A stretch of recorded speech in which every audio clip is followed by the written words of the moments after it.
Uh, all right, welcome back to the channel. This is Sports Forensics and Picks with Matt and my associate John here. And today we are discussing NFL Week 11? Week 11 11. already, John. Can you believe it? Good grief. Crazy.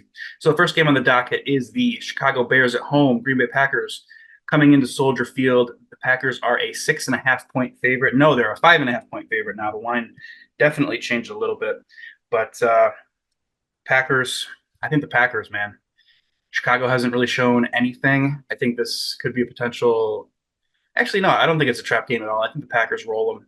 Uh, they're Yeah, just I got nothing to say about that because if you applied home field advantage, that would be 8 points. That would be 13 and a half at home. Yeah, I think that's a bettor's line. I think you're good on that. Although I'm not going to touch this game myself because only because of how bad, not just that Chicago's played, but how bad they really are.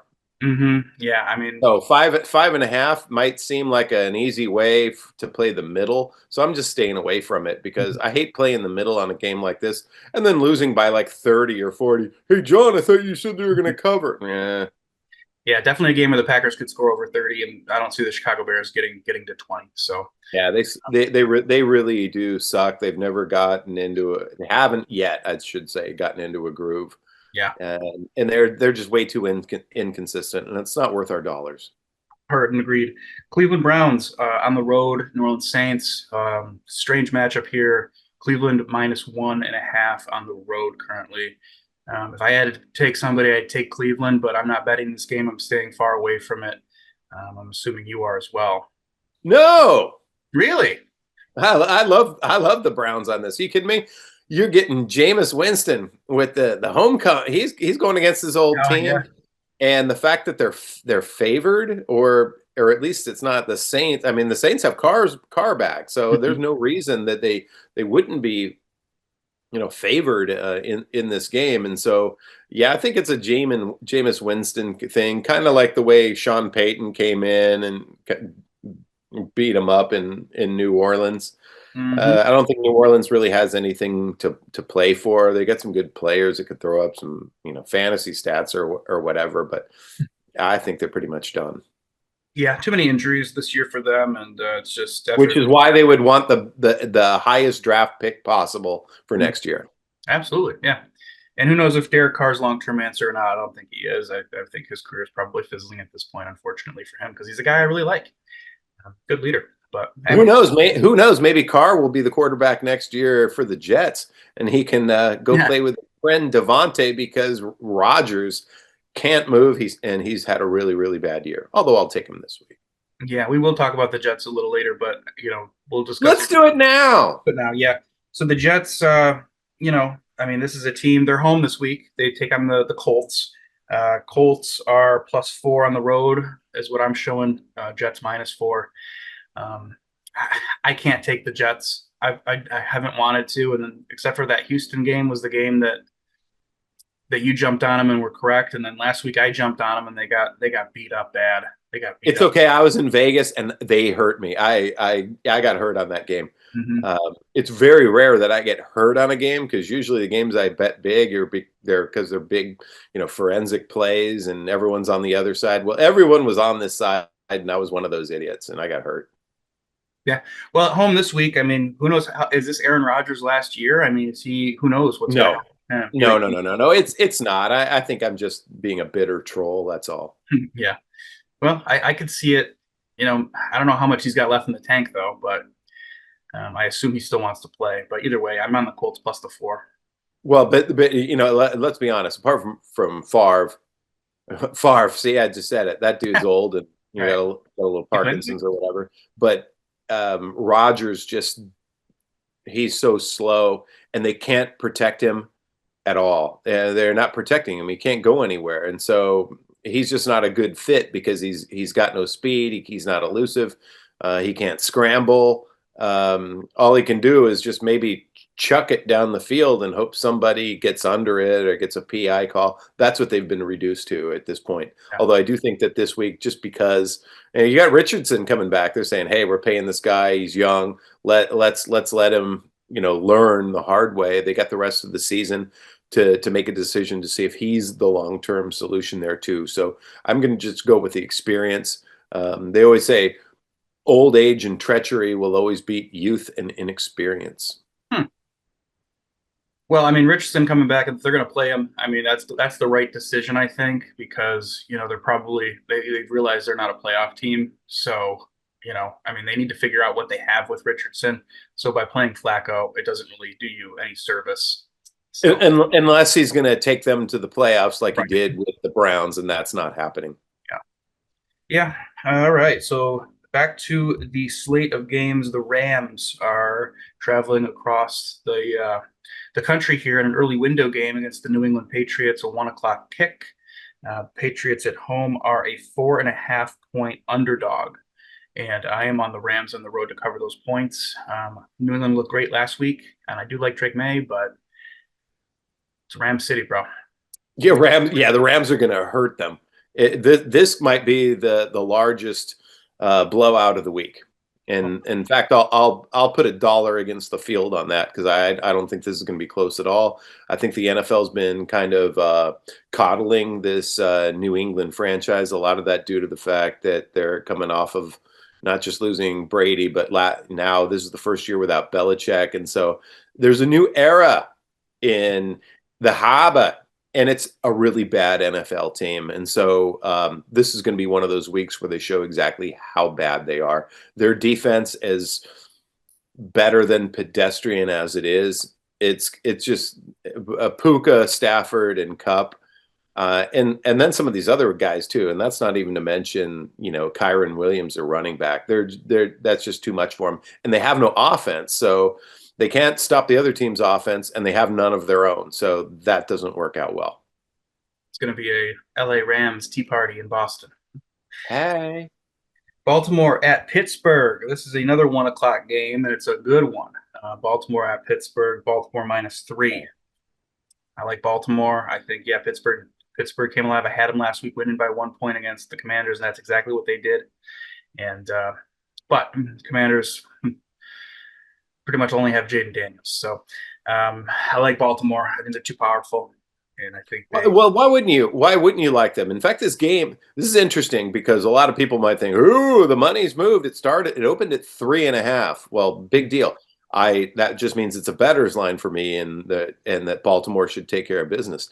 But this is an 8-win Steeler team. They're certainly not the class that Baltimore is, but Baltimore at 3 at -120, mind you. It's not just -3. And let's be honest, if you're laying 3, you have to win by the same amount of points as you do at 3.5, which is 4, in order to cover your bet. But at 3, you have to pay -120. So that might scare people away. And if they do like Baltimore, they say, okay, yeah, you know what? I don't want to lay the hook. I don't want to lay these 3, but I think they're going to win. I'll take the money line. Why pay -175 just to win? They'll just say, okay, well, it's -3, not 3.5. So it kind of makes Joe think, oh, well, the money's going on Pittsburgh. No, it's not. Granted, they're the home team, but apply home field advantage. If this was in Baltimore, that would be an 11-point spread. Yeah, let that set in. If this game were in Baltimore, would they be -11? No. But that's what it equates to being on the road in Pittsburgh. So I love Baltimore and they're usually. Let me tell you something about this matchup though. And maybe the money line is the play here, and here's why. Go look at your history book and you tell me how many times these were 3-point victories. And so that kind of scares me, not enough to not take it because I don't want to give up that much vig. But -120 at -3 versus -175. That -175 looks better to me. I think that they'll beat them handily, but the history in this game gives me grounds for pause, and so I'll just take them to win. It could be by 3, it could be by 2, could be by 40, not 40, but you know what I mean. It could be not close at all. Right. Heard. We're on Baltimore. Vegas in Miami, 1 o'clock kick. Vegas is currently plus 7.5 on the road.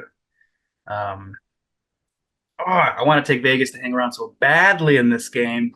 7 in the hook, but that's how they get you. Would I be Joe Better here if I took the Raiders? Yeah, of course. Okay. No, actually, you wouldn't.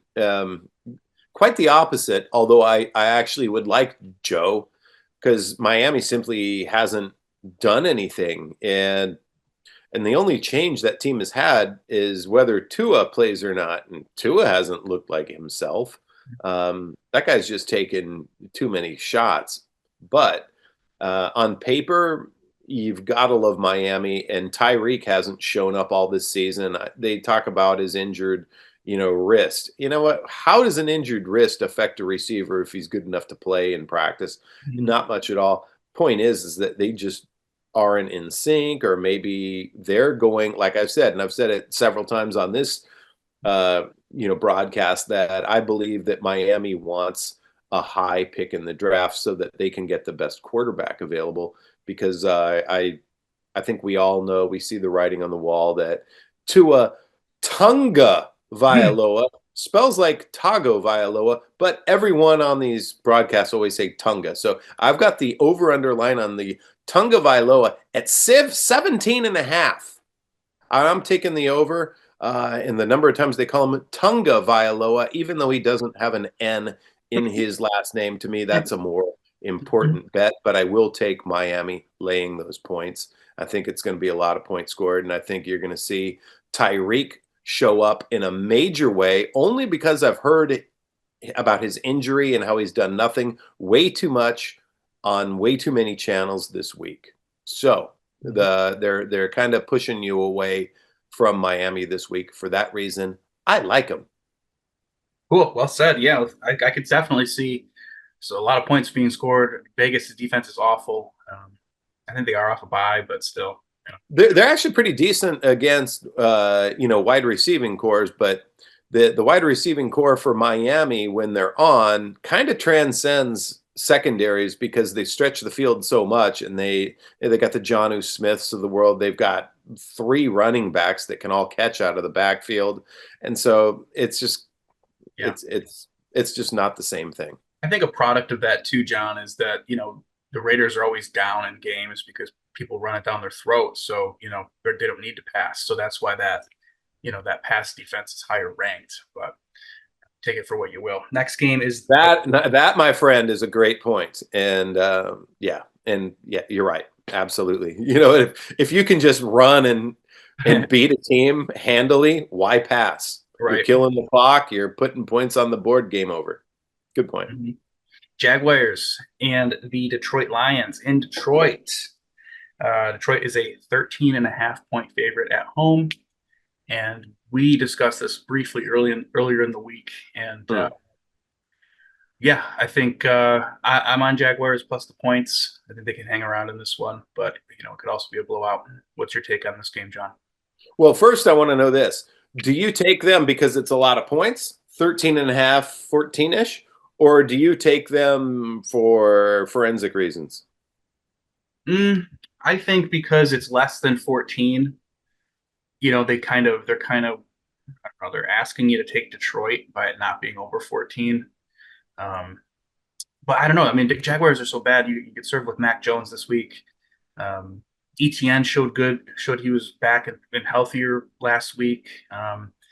But I mean, they played tough against the Vikings too. I don't know. I mean, it's just a lot of points. I think it's just a lot of points. The NFL. Well, I don't, not because I think it's a lot of points. I think the Jaguars they've been the worst team in the league by my estimation. They're without Trevor. They're going to a player that's not even good enough to play on the Patriots as their quarterback. Their best running back in Bigsby is not even playing, and I don't think ETN did a damn thing last week. I thought he was pretty bad too. Mm-hmm. Here's my thing on the game. I think that it takes 0 balls for Joe to take Detroit at 13.5. It takes no guts whatsoever to say, yeah, I think Detroit can win by 2 touchdowns. Detroit could be up by 2 touchdowns with 7 minutes to go in the first quarter. So how's that going to look on TV? It's going to take some help just to keep it within 13 and a half. It's going to take some help, whether it be a referee. And every time I say this, it always kind of happens this way.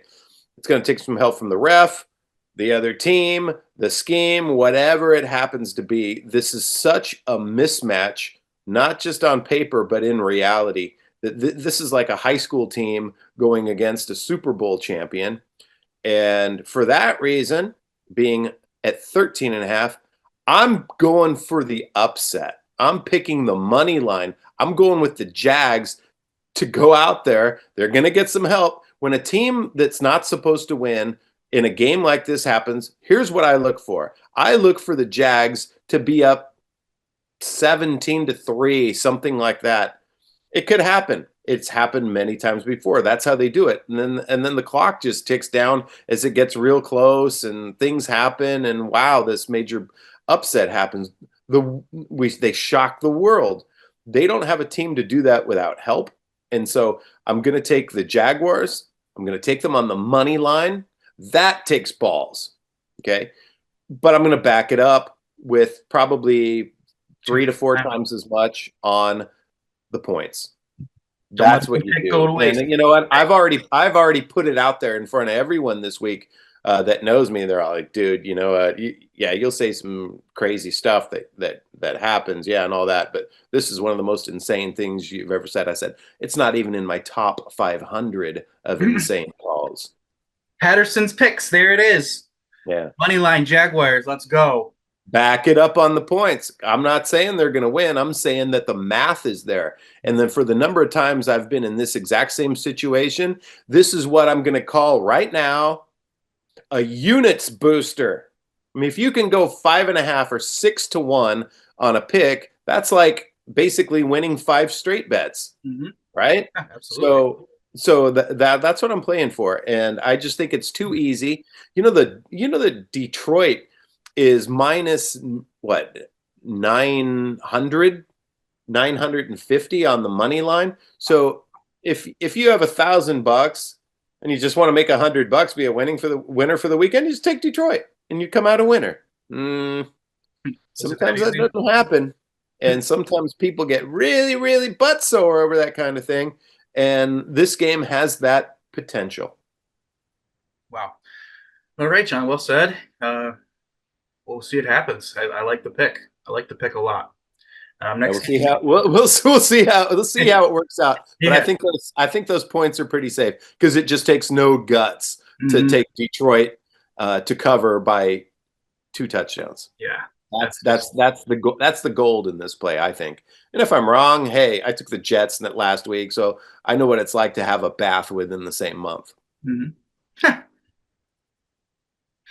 The Vikings and the Tennessee Titans is the next game.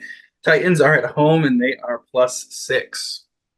I think I'm on the Tennessee Titans to hang around for some crazy reason. I don't know why. Perfect. That's a perfect take. I love it. I'm not saying they're going to win. Well, they shouldn't win. They're not good. They have a decent defense, but boy, are they really awful on the offense. Yeah. I do like the fact that finally the offensive coordinators, getting Ridley involved in the offense, and that dude's paying some serious dividends. Yeah. I mean, I don't think that that was on my fantasy team. Jefferson on the other side. I don't care. I don't think Jefferson in this matchup is going to mean any more for Minnesota than Calvin Ridley will for the Titans. And they still have, and plus you got possibly some injury issues with Aaron Jones, where on the other side, it looks like Pollard. I don't know if Spears is playing, but Pollard might surprise a couple people. You never know. Yeah. But I'll take those points too. I'm not going to bet the upset, but would it shock me? No. Yeah. Minnesota seems to be trending backwards a little bit, and maybe treading water a little bit here. I think we'll see what happens with them. I mean, it started so fantastic, and they've you'll see them show up again in the playoffs. Oh yeah. But there's, I mean, if you can have some of the teams that are favored on the road to win by a touchdown, they're far weaker than this Minnesota team. but 6 points, I don't like clearly better teams when they're not favored by a touchdown, especially at home. And that's not the case here, but it's just too easy to want to take Minnesota. Yeah, heard and agreed. But Indianapolis. they do have the potential to beat them by 30. We all know it could be that kind of blowout. It could be like a 20 or 30 points to like a 10. It's one of those any given Sunday things, not like it. Yeah. But I'm not betting the game. Just so you know, I like Tennessee. All the pools and all those different, fantasy geek things that we do. I'm taking Tennessee. I think I'm even taking them to beat them outright in my confidence pool. Oh shit! Very little confidence, but I'm gonna do it. And I'm also taking the aforementioned Jags against Detroit, just to try to stick it to people. I ended up missing all of the morning slate last week. And so I essentially took myself from a prime position in winning the entire thing to being 100 points behind everyone now. Yeah. So much for that. Yeah. Pay attention, get those rosters locked in, guys. Don't do what I did just because, I was hammered in Vegas celebrating your Ole Miss victory last week. John, I was messaging you all day and you didn't message me back at all. So I know you must have had a time. Yeah. Oh yeah. Yeah.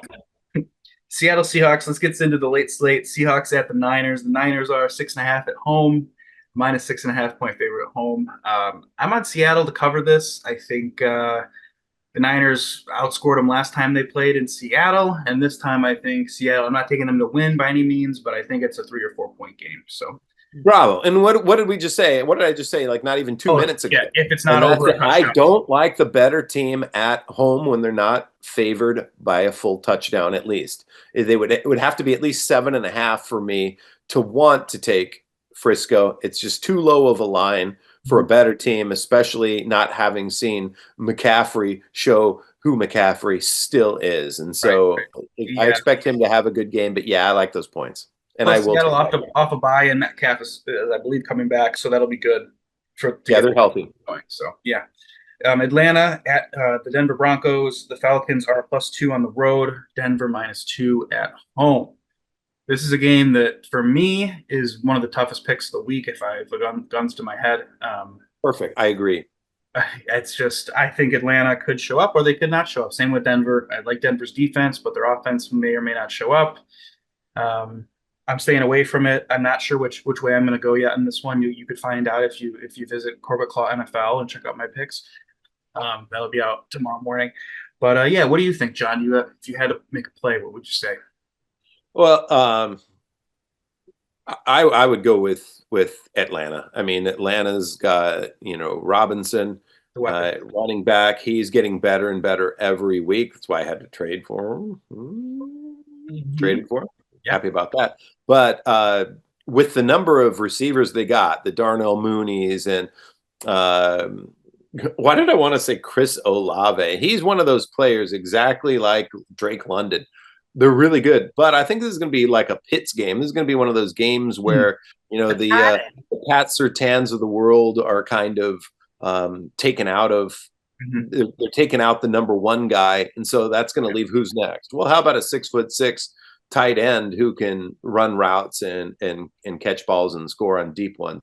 Yeah. So I just think that there are a lot more chances for the Atlanta Falcons to score on big plays, and I don't really see any of those chances for Denver. So I'm taking Atlanta.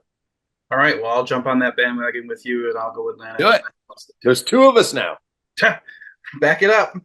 KC and Buffalo. KC +2.5 at the Buffalo Bills. All you. This game is, hey, I'm not going to go to this game. I sold my tickets. I'm going to be watching it with friends. But I like the Bills. I like the Buffalo Bills at home to cover that 2.5. Oh, you just went over the top. A la Sylvester Stallone in Over the Top, man. He turned that hat around, showed what he was all about. That dude is just, yeah, you know what? Yeah, Josh Allen, I'm sure he could probably take out, Mahomes in an arm wrestling competition. I might just have to back you on that. I'm staying away from this. Why? Because KC is undefeated. I'm starting to smell this whole, maybe they do have a perfect season and choke in the Super Bowl or somewhere else, just kind of like Brady did on his perfect year when Eli, punked him out again. It wouldn't surprise me if the Chiefs go undefeated and win the Super Bowl. Like it would not surprise me at all. Like I think that could happen. I think they could be undefeated at week 7 or 8 next year. Still, we'll be talking about the greatest. Well, I'm sorry, Matt, but if, and that's a big if, the NFL were truly staged or sketched or whatever, especially with this whole outreach to the, they're trying so hard to build lifetime, betters. And so how do they sell cigarettes? They do it by marketing to young people, and they've got the whole Taylor Swift thing, and that is a big deal. KC they're trying to make them like America's team because of Mahomes and whatnot, but they're not good enough to be all that. They just simply have too many injuries, and they bring in too many players that don't have that, from training camp chemistry. But if the NFL truly is fixed, that's the only way I could see it going with a three-peat. Because I don't 100% agree with much better teams. Because they shouldn't even be undefeated right now. I mean, this is not a good football team. Mahomes is playing like crap.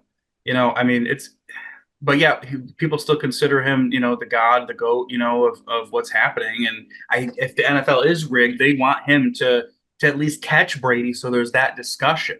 Because if you don't have that, what do you have? It's kind of like the Michael Jordan. If you don't have somebody chasing, you don't have the Kobe Bryant right at his heels or the LeBron James, what do you have? You need to have something coming up. Otherwise, it's just, it's like Wayne Gretzky. You have Ovechkin right now catching Gretzky in hockey with the goal scoring, and it's come on, So we'll see, but yeah, I'm not touching the game.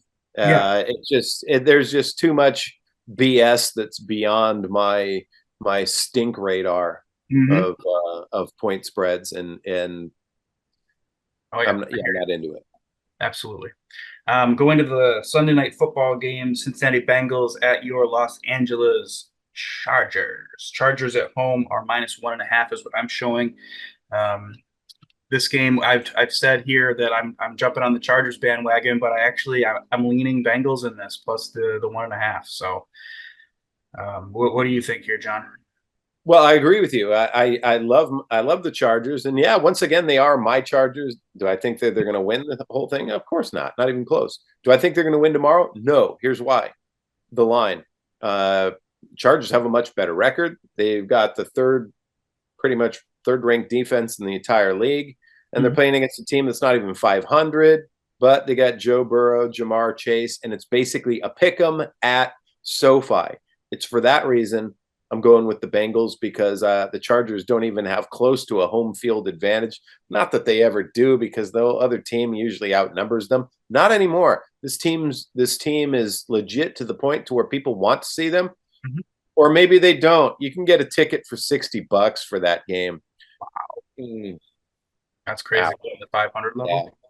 Yeah, and okay, there are a lot of stadiums where you can get really cheap tickets, but you shouldn't be getting a primetime matchup, Burrow versus Herbert, for $50, and they're getting cheaper by the day. Nobody really cares to go. It's not like there's going to be traffic in Inglewood at that time of night anyway.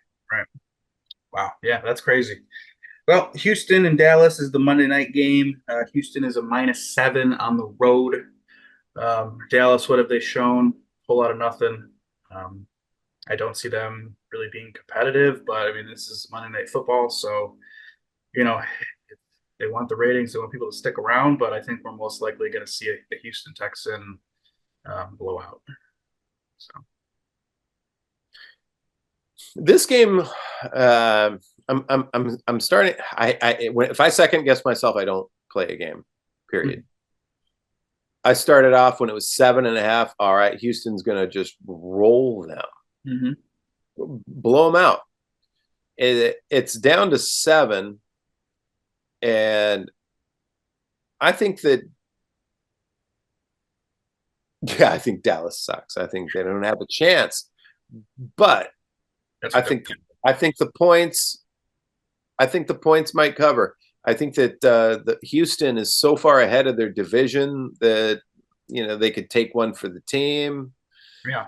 No They don't pun need to score 40 intended. in this game. They can score in the 20s, and Dallas could hang around and get a backdoor cover or something on a late touchdown. Well, and Dowdle's he's, Bingo. little by little he's almost decent, and I haven't seen anything. I think Stroud he's been a worse player than he was as a rookie. Of course, they're dealing with these injuries. They got Nico Collins back. Dallas is still dealing with some injuries on their best players. It should be a blowout. I'm sure I'll probably have action just for entertainment purposes. Nuke up some Orville Redenbacher, watch the game on TV. But they should, on paper and in practice, beat Dallas badly. But because it's such a high handle game, I like the middle on this game. I like the middle. I like Dallas to lose, but cover. I'm gonna play it, but only like I'll put basically the cost of a movie ticket, and I'm gonna call this one entertainment. I normally don't like making those kinds of bets unless it is something that I don't have a real solid take on, and that'll be it. They're much better money making opportunities, or money saving opportunities, we should say. But that one definitely has some inherent risk, and I think you're safer on the points than you are laying the points, especially when laying the points should be the way to go. I believe most people will be there, so that's caution. But I'm not that bullish on it either way. Lots of these games, it's kind of a weird week.